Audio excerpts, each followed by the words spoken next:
If you want financial freedom, time freedom, and want to leave a legacy for generations to come, you probably have heard real estate investing is the place to do that. How do you get started? What do you have to do?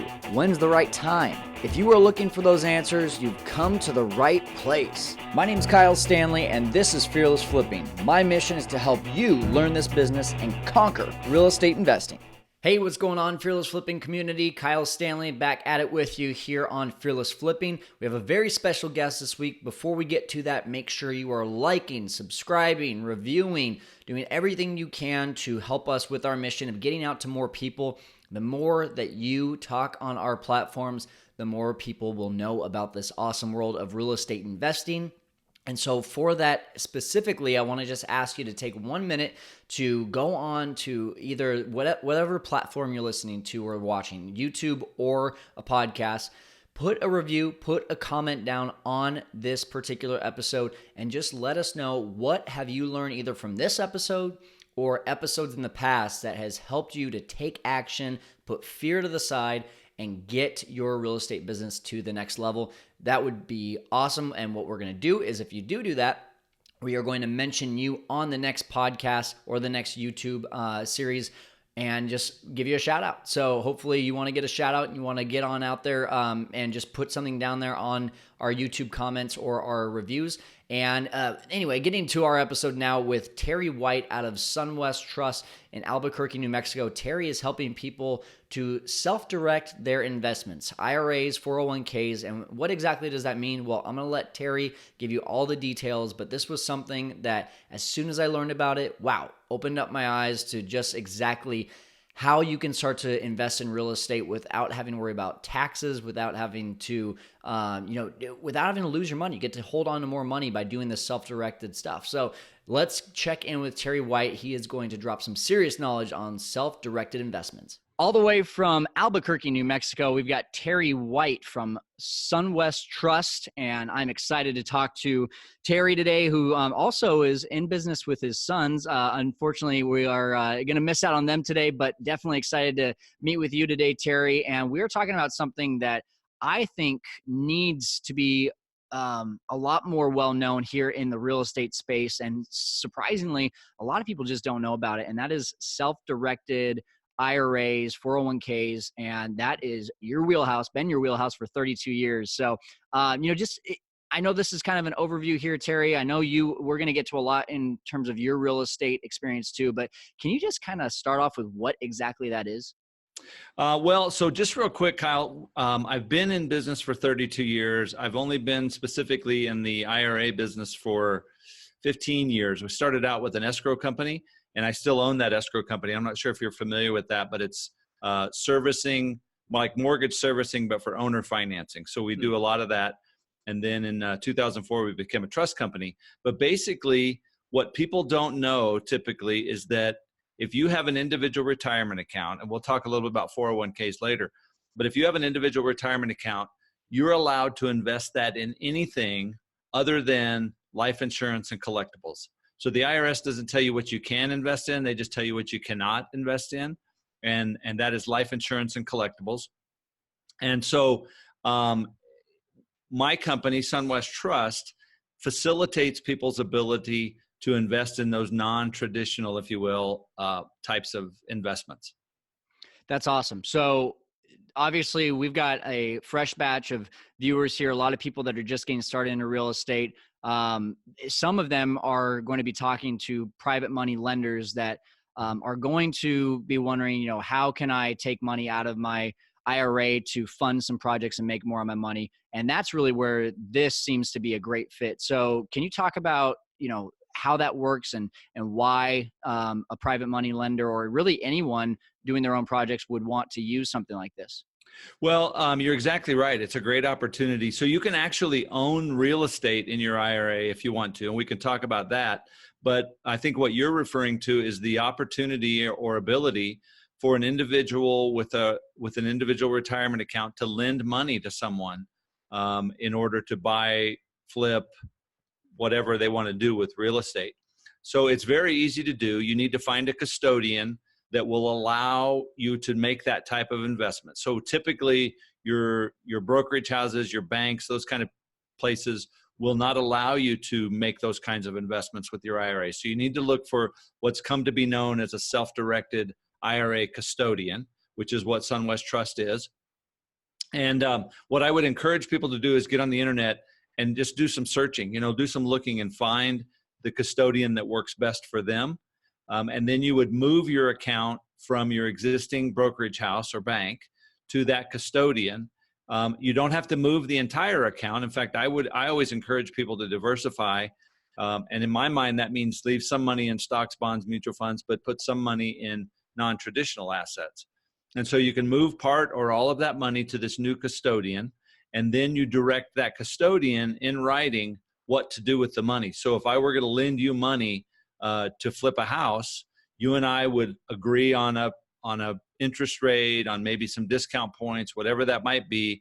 We would probably have a lawyer, at least initially for the first one, have a lawyer create the document that we're going to use to do that, and create whatever kind of security I'm going to ask for, which would typically be a mortgage on the house or something like that. And then you would send that documentation to the custodian and ask the custodian then to fund that loan out of your IRA. So that's the first step. Now, the key is if there are monthly payments or if there is one big balloon payment at the end of the deal, whatever, all of that money plus the profits have to come back into the IRA. And then you have it to do all over again. And so it's very important that everything goes out of the IRA, everything comes back into the IRA. And if you do that correctly, which is not that difficult, then that money is that profit is either tax deferred if you're in a traditional account, or tax free potentially if you're in a Roth account. That is awesome. And I'm glad you just said that, because if you didn't, I was going to ask that. That is the true benefit right there. It's all tax free. What other benefits come along with it? Well, so the contribution to a traditional typically is pre-tax. So in other words, that's a deduction from your adjusted gross income. The contributions to a Roth are not. But the thing that the benefit of an IRA, and I think the reason we need to educate people about it, is most of us don't have any money. You end up, you're a young guy, you're raising a family, probably whatever. You just end up spending, all the money you have. But hopefully you've been putting money away in a retirement account. And so you have a chunk of money there to do something with that most of our listeners here probably have never thought of. So you may have, and if you've worked at another job, let's say you worked at a job and had a 401K or something there that you ended up rolling over into an IRA, you may have a significant amount of money that you can do something with. So that's the real value, is just educating people to know that that's something that they can use, and that they might or might not. I mean, you have to understand they might or might not get a better return than they can get by just leaving it in the stock market, or I think they could definitely get a better return than they would get if they left it in a bank CD or something, as low as interest rates are right now.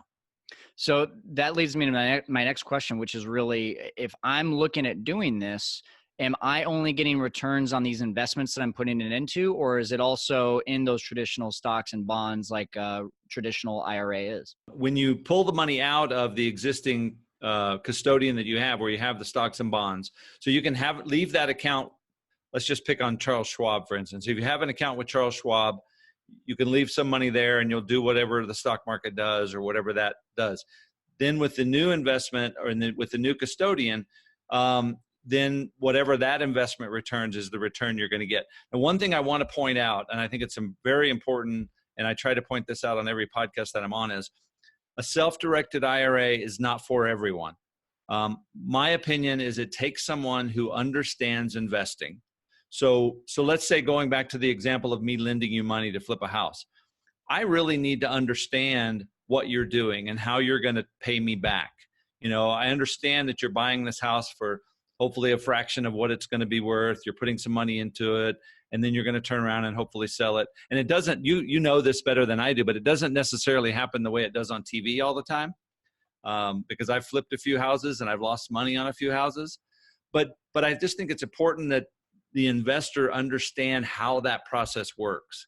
Now, they may not want to do it for themselves. They may just want to lend you money, but I need to understand how that works. I need to understand the instrument that we're using and your obligation, my obligation, what I do if you don't fulfill your obligation, all those kinds of things. So I tell people, and I'm just kind of pulling a number out of the air, but I would say probably 90 to 95% of the people out there with IRAs probably shouldn't do self-directed IRAs, because if you don't understand what you're doing, there's a better chance that you're going to lose your money. And they need to understand that there is risk involved. I mean, even though they may not realize it, there's risk involved with the IRA they have at Charles Schwab or at the bank. The risk may be much less because of the kind of investment, but because the risk is less, the reward is typically less. And obviously, if they want to educate themselves on self-directed IRAs, they're going to come to you. So that means that they need to do the research on the type of investment. And then once they've got that investment, kind of like what you said, just kind of understanding that, then they can have their questions ready for you. Am I right?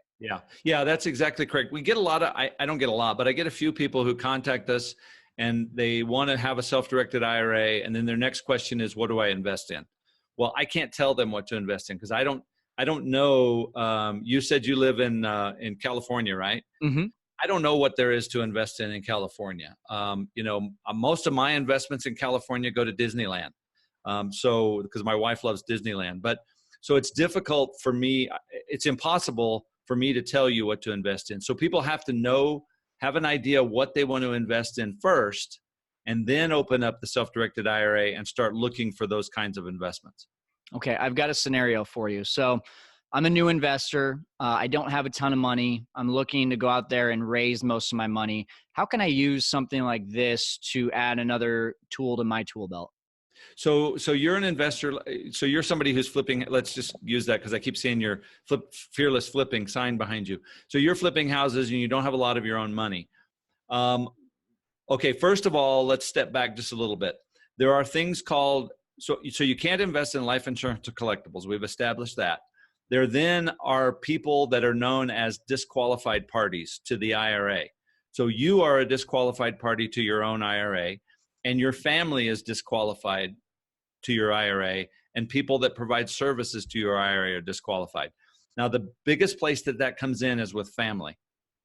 And it's interesting, the IRS defines family as ascendants and descendants.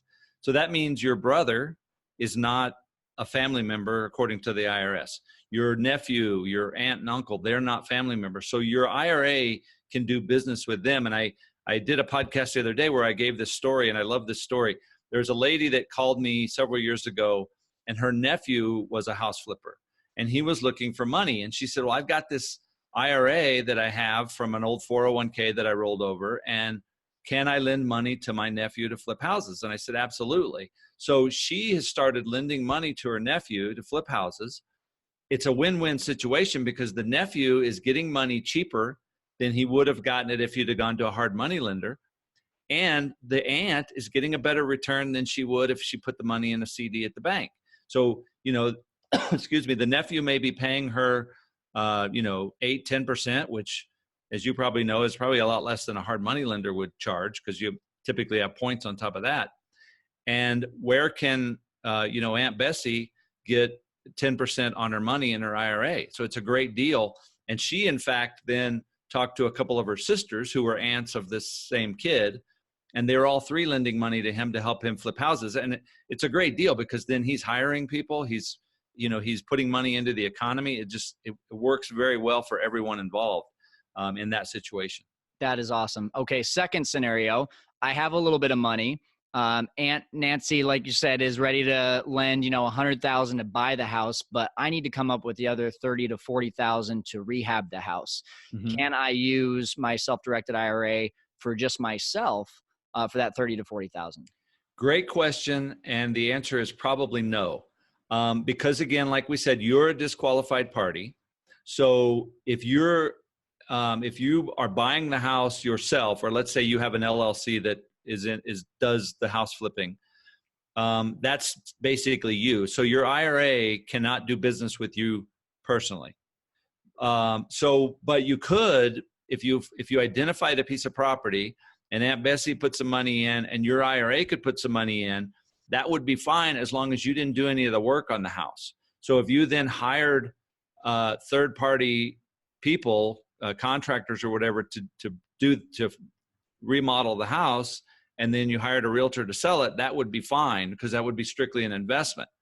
If you put the $30,000 in and you put your tool belt on and went down there and started doing the work, then that would not be fine. The other thing to point out is, let's say you did that, and again, when you sell the house, all the income, the part that belongs to Aunt Bessie goes back to her IRA if she used her IRA, and the part that the $30,000 that you invested and your return on that goes back into your IRA. It doesn't go to you personally at all. Right. Until you turn 59 and a half, and then you can start taking it out. Yeah, but tax-free, I'll take that all day long. That is awesome. So This is one of those hidden gems that I feel like not a lot of people know about. Why do you think it's not so well known by the public? Well, it's been that way ever since IRAs were created, I think in 1978. I get confused if it was 74 or 78. But when IRAs were created, the government decided that there might not be, it's a big surprise, there might not be Social Security for everybody when the time came, and that people needed to start saving money for themselves. The interesting thing is that they want to encourage you to save money, so they made the contributions tax deductible, and then the Roth came along later. But they didn't want you to save too much money. So originally you could only put in $2,000 a year. Now it's up to $5,500 a year, unless you're old like me. If you're over 50, then you can put in $6,500 a year. So it takes a while for that to build up. But the reason I think most people don't know about what we call now self-directed IRAs is that the banks and the brokerage houses are the ones with all the advertising money. So they're the ones that are out there advertising for you to come start your IRA. Companies like Sunwest Trust and the companies that are around the country that do what we do, we don't spend a lot of money on advertising to get out and tell people that they can do this. The big advantage, and again, I'm showing my age, but before the internet came along, I don't know exactly how people found out about it. At least now they can get on the internet and do some research, and we have videos, and my competitors all have different ways of marketing. So more people are finding out. But even given that, there are approximately 42 million IRAs in the country. And it's hard to say exactly, but only 3 to 5% of those are self-directed. Wow. So it's a huge market. There's a huge opportunity for people, like people trying to raise money. If they tell friends and stuff that, hey, if you have an IRA, you can lend me money and I can flip houses and give you a good return. Just to get out and educate people. And so that's one of the main reasons I love doing these podcasts, is because, I get to educate people on the opportunities there. Yeah, that's awesome. You've probably done more podcasts than me at this point. So I don't know. Hey, Fearless Flipping community, let's hear from one of our sponsors right now. Have you thought about becoming a real estate investor, but you have no money, or maybe you just don't feel like you have the right guidance, the right system, or maybe the right plan? Well, the Phenom Investor Blueprint course is your answer. Developed by seven-figure earner Matt Garabedian and a good friend of mine. Matt uses his 10 plus years of real estate investing knowledge to teach you how to get involved with real estate investing without spending a dime. Matt's wholesaling techniques will work for any market at any time. So if you want to make 6 figures, 7 figures, or more, yeah, that's right, it's possible. It's time to invest in yourself. Check out the Phenom Investor Blueprint at fearlessflipping.com/phenom. Again, that's fearlessflipping.com/phenom. This is your first step to financial freedom. fearlessflipping.com/phenom. Well, I need to know too, Terry, you've told me that you have some real estate investing experience as well. Can you talk a little bit about that, and maybe how you've used self-directed IRAs in your own strategies? Well, I started out when I got out of college. I went to work as a controller for a title company, and my dad was in the building business all my life. So I've been around real estate all my life. And when I got into the title business, I don't remember exactly how, but somehow I got into the investing in real estate debt side of the business. So I didn't buy real estate, but I bought debt on real estate. And subsequently, when you buy debt on real estate, you sometimes end up owning that real estate, which is one way that I've owned real estate. And then over the years, I'm a big believer. I own a couple of commercial buildings. I own the building that Sunwest Trust is in, and another building we used to be in. And then I own a few houses. And I've also actually had the opportunity to buy, fix up, and flip a few houses. I don't do that a lot, but I've done it probably 10 times in my career. Now, for me personally, I have I have an IRA at a traditional brokerage house that I leave there, and I don't even, to be honest with you, I don't even know what it's invested in. I trust my broker to do what he's supposed to do. And in my mind, that's kind of my diversification. But I also have an IRA here at Sunwest Trust that I have. I don't own any real estate directly in it, but I own some precious metals. So I keep that because I'm told that's a hedge against inflation and stuff. And that's so I have some of that in there. And then I own more debt. So I own contracts here in New Mexico. They're called real estate contracts. Other parts around the country, they're probably notes and mortgages or deeds of trust, things like that. But so my IRA owns some of that debt, and it gets monthly income from that. And then sometimes those pay off, and I get a chunk of money, and then I have to go out and look for another contract to buy. That's a beautiful thing, it sounds like. Yeah. Very nice. So you've mentioned it a couple times now that we can own real estate in this self-directed IRA. How is that different from what we've already talked about? Well, there's a couple of ways that you can actually own the real estate. And one is to have your IRA buy it directly.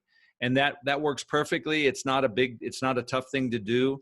But the only drawback from that is you have to go out and find the property. Then you have to have the custodian actually sign the purchase agreement, provide the earnest money.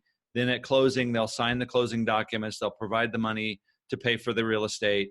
And then the property will actually be deeded in the name of Sunwest Trust as custodian for Kyle Stanley's IRA. And that works fine. And then if it's a rental property, the rental income comes back into the IRA, and that builds up until you get enough to do something else with. The other way have you ever heard of what's called a checkbook control IRA? I have not. You have not. Well, so what that is you create an LLC, and then you have your IRA fund the LLC. So buy the membership units of the LLC, and then you have the custodian, the IRA, name you as manager of that LLC. So you're the manager of the LLC that your IRA owns. Now you can't be paid as a manager. You're a manager, and you can go open a checking account. And then by doing it that way, you would then buy the real estate in the name of the LLC, which is owned by the IRA. Does that make sense? Absolutely. So that way, then you have a checkbook. So you can write the earnest money check. You can sign the purchase agreement as the manager of the LLC. You go to the closing. You provide the money.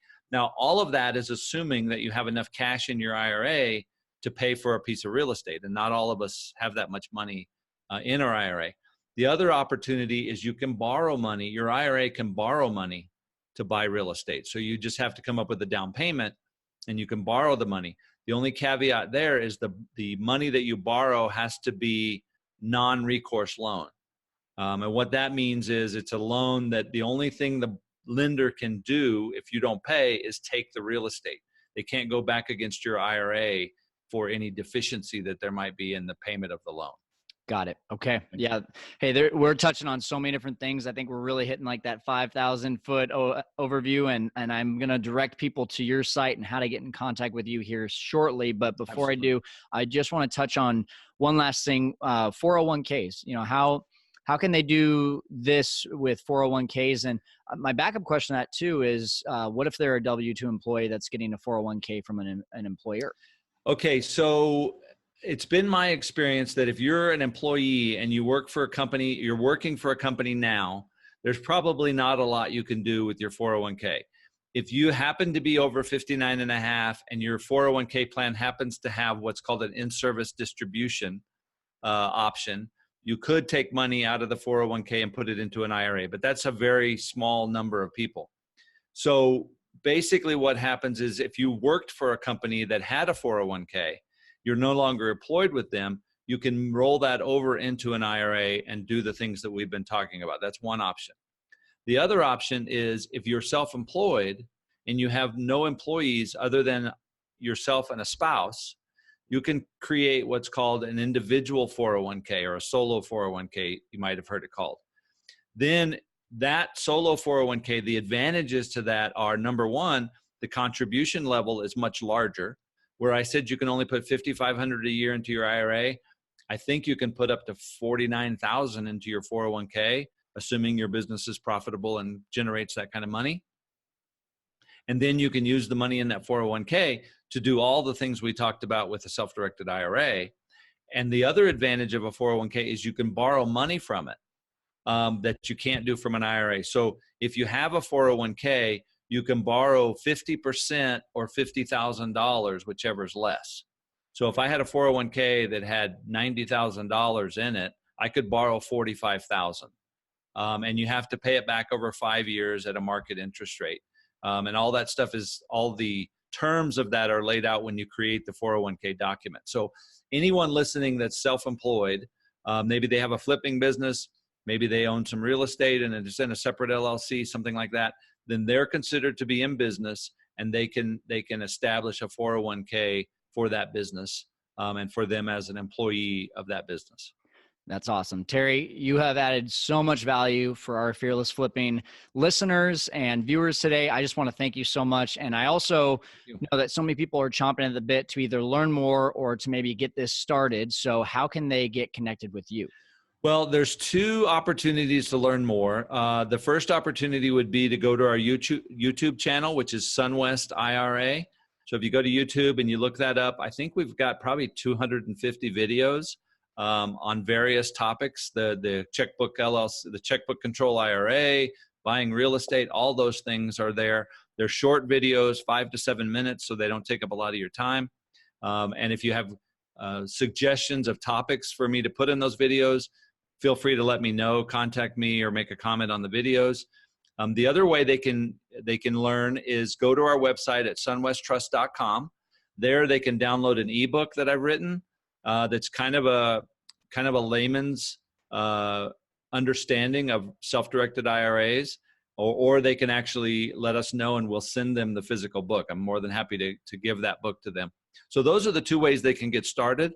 And Kyle, what those two things are going to do is basically kind of what we've done today, is at least spark their imagination as to what can be done, and then understand it enough to ask good questions that they can really increase their knowledge and maybe eventually do a self-directed IRA themselves. And I spent just maybe about 30 minutes on your YouTube channel and learned so much just from those quick videos, a couple blogs, the video blogs you had. So, Fearless Flipping community out there, you guys got to check out this YouTube channel. Again, it's just Sunwest IRA. You can also go to sunwesttrust.com, or if you're just wanting it all in one spot, you can go to the show notes on our Fearless Flipping show notes, fearlessflipping.com. It's going to be /Terry White, Terry, and I think you know how to spell white. So we're going to go ahead and wrap this thing up, Terry.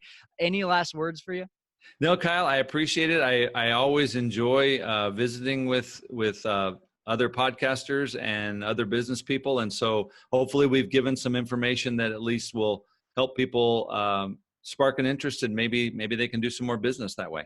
Hey, I know they are going to take this advice and they're going to run with it, and that will help them to conquer real estate investing. Thank you, Terry. Great. Thank you. Take care. All right, one more time on those show notes, fearlessflipping.com /Terry White, Terry White. And you can check those out. Check out the YouTube channel that Terry was mentioning. Check out their website. Tons of free information, but at the least, if you're going to do this, give them a shout and see what they can do for your self-directed investments. And again, if you didn't do this in the beginning of the episode, you should have done this already, but if you haven't, make sure that you're going down to either the podcast review section or YouTube to leave a comment and let us know what exactly you learned in this episode or in episodes in the past that has helped you in your business. We'll give you a shout out on the next episode so that you can get some love. So that has been it here for Fearless Flipping for this week. I hope you got a ton of information from Terry. I hope you enjoyed the episode with Shane Swanberg earlier this week. And I hope that you are going out there and completely conquering real estate investing. We'll see you next time.